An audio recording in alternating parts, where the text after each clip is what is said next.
बिस्मिल्लाहिर्रहमानिर्रहीम अस्सलाम वालेकुम। आज पूरी दुनिया की नज़रें पाकिस्तान पर लगी हुई हैं कि पाकिस्तान के अंदर कौमी असम्बली का इजलास शुरू हुआ। इमरान खान जाएंगे नहीं जाएंगे। स्टार्ट यहाँ से होता है कि असद कैसर आते हैं, वहाँ पर आकर वो दुआ करवाते हैं शोहदा के लिए और हालिया जो एक मेंबर ऑफ नेशनल असम्बली उनकी वफात हुई उनके लिए, और उसके बाद पोस्टपोन कर देते हैं ये कहकर कि ये एक रिवायत है कि अगर कोई फोत हो जाता है तो आप इजलास को मुलतवी करते हैं। लिहाजा 28 तारीख को अब दोबारा फैसला होगा अदम एतमाद का। लेकिन असल कहानी जो जुड़ी है वो हो रही है आपके पड़ोस के अंदर, और उसमें डायरेक्टली इमरान खान की अदम एतमाद तहरीक का बराह रास्त हाथ है और उसके साथ लिंक जुड़ा है। अब आप हैरान होंगे इस बात को जानकर कि चाइना के फॉरेन मिनिस्टर हंगामी दौरे के ऊपर भारत पहुंचे हैं। इस वीडियो की अहम डिस्कशन चलती रहेगी, लेकिन इससे पहले आप वीडियो को लाइक करें, हकीकत टीवी को सब्सक्राइब कर लें और बेल आइकन पर जरूर क्लिक करें। तो इस सूरत हाल में जाहिर सी बात है उनका पहले प्लान दौरा इस लेवल पर नहीं था कि कोई ऐसी सूरत हाल नजर नहीं आ रही थी। लेकिन जब वो OIC के इजलास में पाकिस्तान में आए, उन्होंने आकर यहाँ पर तकरीर की, इमरान खान से मुलाकात की और उसके बाद वो जाते हैं अफगानिस्तान जाकर उनकी वजीर खारजा अमीर मुत्तकी से बातचीत हुई और ये बड़ी जबरदस्त मुलाकात थी। और वहां पर जाकर उन्होंने कहा कि हम सी पैक की एक्सटेंशन करने जा रहे हैं, अब सिक्योरिटी आपने फराहम करनी है, हम आपको पैसा देंगे, लगाएंगे, इन्वेस्टमेंट करेंगे, जॉब्स क्रिएट करेंगे। देखिए अफगानिस्तान के अंदर बहुत ज्यादा हद तक अमन आ चुका है।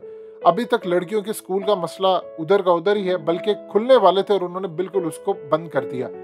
इस पर भी गुफ्तगू हुई, लेकिन सबसे बढ़कर जो डेवलपमेंट थी वो ये थी कि सी पैक एक्सटेंशन। और फौरी तौर पर तालिबान से मिलने के बाद वांग ही बहुत बेहतरीन वजीर खारजा है, ये चले गए हैं इंडिया, और इंडिया जाकर इनका इस्तकबाल हुआ।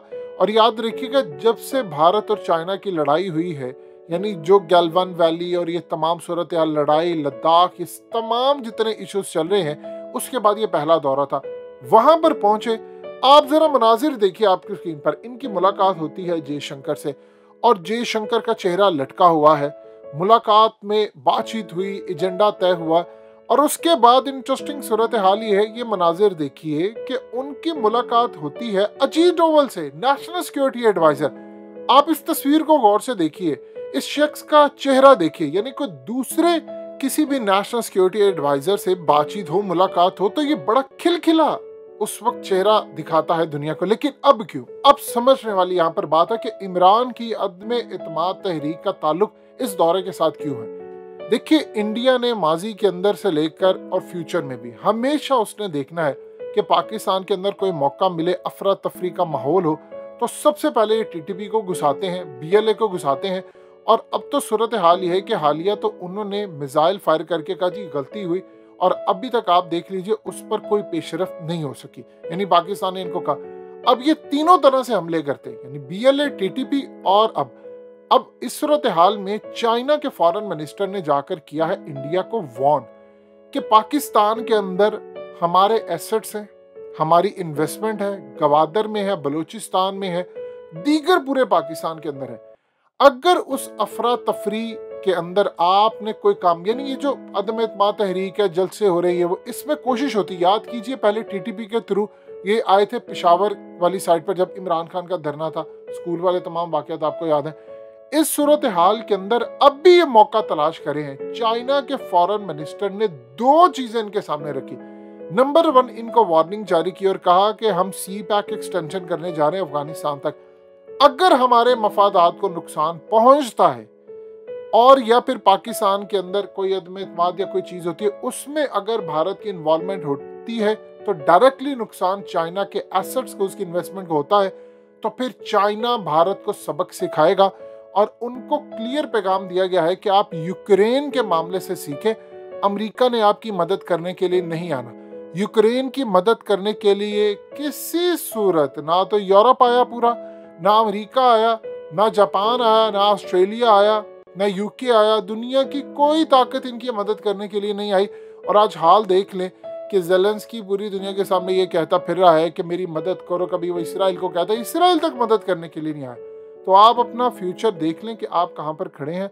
लिहाजा बहुत बेहतर है कि आप लोग अमेरिकी कैंप से निकल आए, आप लोग यहाँ पर आकर चाइना के खिलाफ काम करना बंद कर दें। ये जितने आप पाकिस्तान के अंदर हमले करते हैं, किसी अफरा तफरी में कोई अदम एतमाद तहरीक अगर आती है और इस सूरत हाल के अंदर वहाँ पर जलसे जुलूस और ये वो वहाँ पर चाइना के मफादात को नुकसान पहुँचता है, तो चाइना हक रखता है कि वो जिस तरह भी चाहे भारत को सबक सिखाए। अब जब ये धमकी इनको दी गई यूक्रेन के, इन्होंने कहा जी यूक्रेन के मामले पर बातचीत हुई या फलाना हुआ, ना तो चाइनीज इतने बेवकूफ हैं। देखिए पहले उसने काम क्या किया, भारत को इस बात का अच्छी तरह इदराक है, क्योंकि उन्होंने इस मीटिंग के अंदर कहा कि आपके होते हुए ओआईसी का जो इजलास हुआ है उसमें आप लोगों ने कश्मीर का मुद्दा उठाया है, हमें ये काबिल कबूल नहीं है, हम किसी सूरत को सपोर्ट नहीं करते। अब भारत को खतरा ये है कि 57 इस्लामिक ममालिक, इमरान खान, चाइना, ये सारे एक पेज पर आ गए हैं। ये ना हो कि इस पूरे खेल के अंदर भारत के खिलाफ 57 इस्लामिक ममालिक, क्योंकि इस्लाम की अगर बात होगी, इमरान खान अगर कुरान की बात करेंगे तो वो सबको इकट्ठा कर सकते हैं, जिस तरह उन्होंने इस दफा तकरीर की।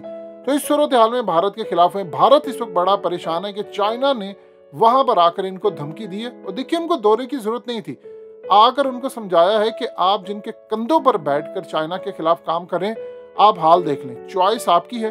अगर आप हमारे साथ अच्छे ताल्लुकात रखते हैं तो हम भारत में इन्वेस्टमेंट भी करेंगे, हमारे बॉर्डर के जो इश्यूज हैं वो भी रिजॉल्व करेंगे।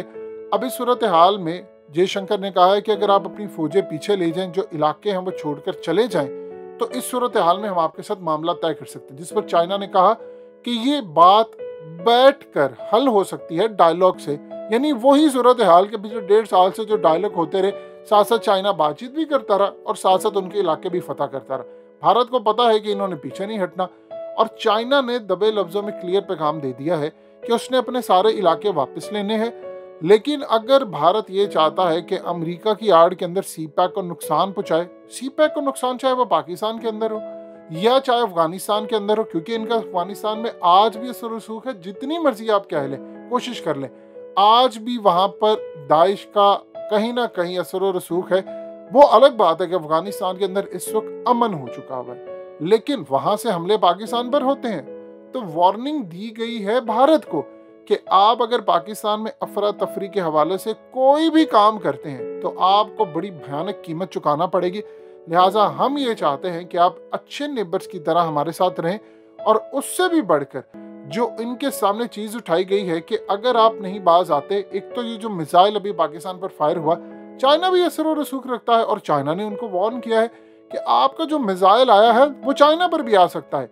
अगर आप इस पूरे खेल के अंदर एक हद से आगे जाते हैं तो फिर इंटरनेशनल सतह पर हम जो कैंपेन करेंगे, जाहिर सी बात है चाइना अगर आता है तो वो दुनिया को ये कह देगा कि इनसे इनके हथियार लो वापस, इनके मिसाइल लो, और उस पर भी उनको वार्निंग दी गई है कि आप अपनी लिमिट क्रॉस ना करें, क्योंकि अगर आप लिमिट क्रॉस करेंगे और जिनके कहने पर आप करें, यानी अमेरिका, उन्होंने आपकी मदद नहीं करनी और आप इस खित्ते में तन्हा हो जाएंगे। और फिर बताया उनको कि देख लीजिए आज 57 इस्लामिक ममालिक आपके साथ खड़े थे, आज देख लें अरब वर्ल्ड किस तरह अमेरिका को आंखें दिखा रहा है, पाकिस्तान दिखा रहा है। लिहाजा इस सूरत हाल में आपकी पोजीशन कमजोर होगी। बेहतर यह है कि आप अपने मुस्तकबिल के लिए अपनी पॉलिसी इंडिपेंडेंट बनाए। आपने जिस तरह रूस के साथ खड़े हुए हैं, जो भी कर रहे हैं, लेकिन अगर आपने हमारे मफादात को नुकसान पहुंचाया तो फिर भारत को शदीद नुकसान होगा।